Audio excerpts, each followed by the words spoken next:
Any religion has a chance of conquering England, Europe, that is Islam. Bernard ഷായുടെ പദപാട്.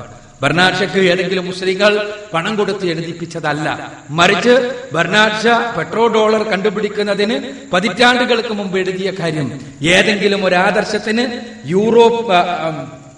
ഇംഗ്ലണ്ടിനെ അല്ല യൂറോപ്പിനെ തന്നെ സ്വാധീനിക്കുവാൻ, കീഴ്പ്പെടുത്തുവാൻ സാധിക്കുമെങ്കിൽ അത് ഇസ്ലാമിനാണ് എന്ന്. കാരണം അത് ഇസ്ലാമിക ആദർശത്തെക്കുറിച്ച് വസ്തുനിഷ്ഠമായ പഠനത്തിന്റെ സ്വാഭാവികമായ പ്രതികരണമായിരുന്നു. ഞാൻ സൂചിപ്പിക്കുന്നത് അതുകൊണ്ട് തന്നെ ഇസ്ലാമിനെ കുറിച്ച് പഠിക്കാതിരിക്കാൻ, മനസ്സിലാക്കാതിരിക്കാൻ, ഇസ്ലാമിന് മേലെ ഒരു തമസ്കരണത്തിന്റെ മുഖംമൂടി ആവശ്യമാണ് എന്ന് മനസ്സിലാക്കിയ പാശ്ചാത്യ മീഡിയ, സാമ്രാജ്യത്വത്തിന്റെ ആയുധമായ മീഡിയ എന്തു ചെയ്തു? ഇസ്ലാമിനെ ഭീകരവാദമായി തെറ്റിദ്ധരിപ്പിക്കുന്ന അവസ്ഥയുണ്ടായി. മീഡിയ തെറ്റിദ്ധരിപ്പിക്കുന്നു എന്ന് പറഞ്ഞാൽ അതിനർത്ഥം മീഡിയ ഒരായുധമാണ് എന്ന് ഞാൻ സൂചിപ്പിച്ചപ്പോ അതിനർത്ഥം നമ്മൾ ഒരല്പം അകത്തേക്ക് കടന്ന് മനസ്സിലാക്കേണ്ടതുണ്ട്. മീഡിയ ഒരായുധമാകുന്നത് എപ്പോഴാണ്? മീഡിയ ഒരായുധമാകുന്നത് അതിന്റെ ശത്രുവിനെ, ആ ശത്രുവിന്റെ ആത്മാവിലേക്ക് ഇറങ്ങിച്ചെന്ന് അവനെ തന്നെ അവന്റെ ശത്രുവാക്കി മാറ്റുമ്പോഴാണ്. ഇത് എന്റെ നിർവചനമല്ല. മീഡിയ രംഗത്തെ അതിശക്തരായ നോം ചോംസ്കിയെയും എഡ്വേർഡ് സെയ്ദിനെയും എല്ലാം പോലെയുള്ള പാശ്ചാത്യ മീഡിയ വിദഗ്ധന്മാരുടെ നിർവചനമാണ്. അഥവാ ഞാൻ മീഡിയയുടെ വിരോധിയാണെങ്കിൽ എന്നെ എന്റെ ശത്രുവാക്കി മാറ്റുക എന്നതാണ് മീഡിയ ചെയ്യുന്ന പ്രവർത്തനം. അപ്പോ ഇസ്ലാം ഭീകരവാദമാണ് എന്നുള്ള ആദർശം പ്രബോധനം ചെയ്യുവാൻ മീഡിയ ഉപയോഗിച്ച രീതികൾ പ്രകാരം മുസ്ലിങ്ങളെ തന്നെ ഭീകരവാദമല്ലാതെ മുസ്ലിങ്ങൾക്ക് രക്ഷയില്ല എന്നും മുസ്ലിങ്ങൾ ഭീകരവാദികളാകണം എന്നുമുള്ള സന്ദേശം അവരറിയാതെ, അവർ പോലും മനസ്സിലാക്കാതെ മീഡിയ മുസ്ലിം മനസ്സുകൾക്കകത്തേക്ക് കുത്തിവെക്കുവാൻ വേണ്ടി പരിശ്രമിച്ചു കഴിഞ്ഞ 1 നൂറ്റാണ്ട് കാലമായി. അൽഹംദുലില്ലാ, പരിശുദ്ധ ഖുർആനും പ്രവാചക വചനങ്ങളുമാകുന്ന പരിചയമുള്ളത് കൊണ്ട് തന്നെ മുസ്ലിം ബഹുഭൂരിപക്ഷത്തെയും മീഡിയക്ക് സ്വാധീനിക്കുവാൻ സാധിച്ചില്ല. എന്നാൽ മുസ്ലിങ്ങളിൽ ഒരു ന്യൂനപക്ഷത്തെ തങ്ങൾക്ക് അനുകൂലമായി സ്വാധീനിച്ചെടുക്കുവാൻ, അവരറിയാതെ അവരുടെ ശത്രുക്കളാക്കി മാറ്റുവാൻ, അഥവാ ഭീകരവാദം വഴി മാത്രമേ, ഭീകരത വഴി മാത്രമേ ലോകത്ത് മുസ്ലിങ്ങൾക്ക് രക്ഷയുള്ളൂ എന്നും അതുകൊണ്ട് ആ മാർഗമാണ് നമ്മൾ സ്വീകരിക്കേണ്ടത് എന്നുമുള്ള ബോധം അവരറിയാതെ അവരുടെ മസ്തിഷ്കത്തിലേക്ക് കടത്തിവിടുവാൻ മീഡിയക്ക് കഴിഞ്ഞു. അതിന്റെ അനുരണനങ്ങളാണ് നാം ഇന്ന് ലോകത്ത് കണ്ടുകൊണ്ടിരിക്കുന്നത് എന്നത് സത്യം. നമ്മൾ ഒരു കാര്യം മനസ്സിലാക്കേണ്ടതുണ്ട്. ലോകത്തെ ബഹുഭൂരിപക്ഷം വരുന്ന മുസ്ലിങ്ങളും ഭീകരവാദികളല്ല, തീവ്രവാദികളല്ല, വർഗീയവാദികളല്ല. പക്ഷേ അത് കാണാൻ മീഡിയക്ക് യാതൊരു മനസ്സുമില്ല. ഇപ്പോ ഇവിടെ കൂടിയിരിക്കുന്ന ആളുകളിൽ തന്നെ നിങ്ങളെടുത്ത് പരിശോധിച്ചാൽ ആരെങ്കിലും ഒറ്റപ്പെട്ട ആളുകൾ ഉണ്ടാകുമെന്നത് ഒട്ടിച്ചു നിർത്തിയാൽ ഭീകരവാദത്തെ മനസ്സുകൊണ്ടെങ്കിലും അനുകൂലിക്കുന്ന ആളുകൾ ഉണ്ടാവില്ല. പക്ഷേ ഇത് കാണാൻ മീഡിയക്ക് കഴിയില്ല. അതേസമയം ഈ ഒറ്റപ്പെട്ട വ്യക്തികൾ ചെയ്യുന്ന പ്രവർത്തനങ്ങളെ പർവ്വതീകരിച്ച് കാണിച്ച് ഇസ്ലാമിനെ തമസ്കരിക്കുവാൻ പരിശ്രമിക്കുകയാണ് മീഡിയ ചെയ്യുന്നത് എന്നുള്ളതാണ് സത്യം.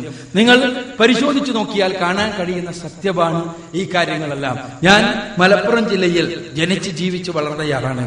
ഞാൻ ഡിഗ്രി 1ാം വർഷം പഠിക്കുന്ന സമയത്ത് അന്ന് ഉത്തരേന്ത്യയിൽ നിന്ന് പുറത്തു വരുന്ന പ്രോബ് ഇന്ത്യ എന്ന് പറയുന്ന ഒരു മാഗസിൻ ഉണ്ടായിരുന്നു.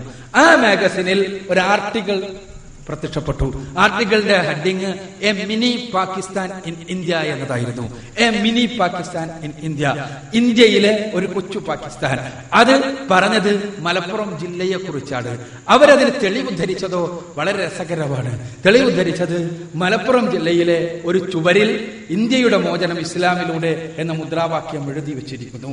അത് വളരെ കൃത്യമായി ഫോട്ടോയെടുത്ത് ഉത്തരേന്ത്യയിലെ അമുസ്ലിം ബുദ്ധിജീവികൾക്ക് മുന്നിൽ, സാധാരണക്കാരുടെ മുന്നിൽ, ബ്യൂറോക്രാറ്റുകളുടെ മുന്നിൽ മുസ്ലിങ്ങൾ കുറച്ചെല്ലാം അധിവസിക്കുന്ന, ഭൂരിപക്ഷം എന്ന് പറഞ്ഞുകൂടാ, കുറച്ചെല്ലാം അധിവസിക്കുന്ന മലപ്പുറം ജില്ല ഇതാ മിനി പാകിസ്ഥാനായി മാറിക്കൊണ്ടിരിക്കുന്നു എന്നുള്ള സന്ദേശം പ്രചരിപ്പിച്ചു. നമുക്കറിയാലോ, നിങ്ങൾക്കറിയാം, ഇവിടെയുള്ളവർക്ക് എത്ര ശതമാനം മുസ്ലിങ്ങളാണ് സിമിക്കാരുടെ ഈ മുദ്രാവാക്യത്തെ, ഇന്ത്യയുടെ മോചനം ഇസ്ലാമിലൂടെ എന്ന മുദ്രാവാക്യത്തെ അനുകൂലിച്ചത്. എനിക്കറിയാം അതിലെഴുതിയ 100% കാര്യങ്ങളും കളവായിരുന്നു എന്ന്.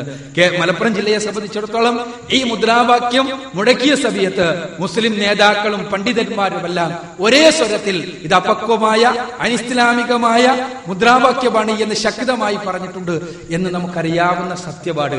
പക്ഷേ ഏതാനും യുവാക്കളുടെ ചെയ്തിയെ വിഗ്രഹവൽക്കരിച്ച് വലുതാക്കി കാണിച്ച് മലപ്പുറം ജില്ലയെ തന്നെ ഒരു കൊച്ചു പാകിസ്ഥാനാക്കി മാറ്റാനായിരുന്നു പ്രോബിന്ദക്ക് പരിശ്രമം.